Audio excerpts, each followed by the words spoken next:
Ang isang lingkod po ng Diyos hindi nawawalan ng pag-asa. Kung halimbawa wala ng taong tutulong sa iyo, meron pang isang natitira. Meron pang isang Diyos na mas nakakaunawa ng lahat ng bagay kaysa sa kanino man tao. Wala pong problema na mas malaki kaysa sa Diyos. Malaki ang Diyos kaysa lahat ng problema. Magtiwala lang po tayo. Humingi tayong may pananampalataya. May Diyos. Meron siyang magagawa. Meron siyang maitutulong.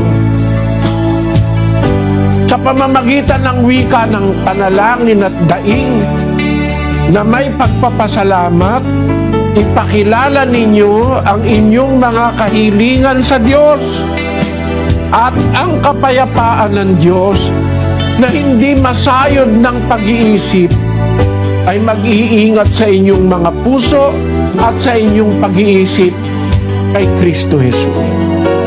Pero kung meron kang nadadaingan Diyos, iba po yung meron kang Diyos, mga kapatid, na kinikilala. Meron kang Diyos na kinaglilingkuran. Malalapitan mo sa panahon ng pangangailangan gaya nung sinasabi sa Ebreo.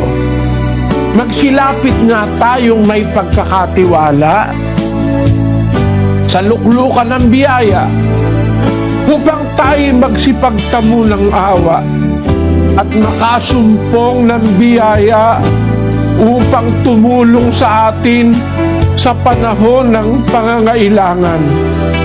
Mga kababayan, mga kapatid, darating ang araw, kakailanganin natin ng Diyos. Merong mga panahon, kailangan natin ng asawa, ang kaibigan, ang anak, ang magulang, kailangan natin. Meron darating panahon, kailangan natin ng Diyos.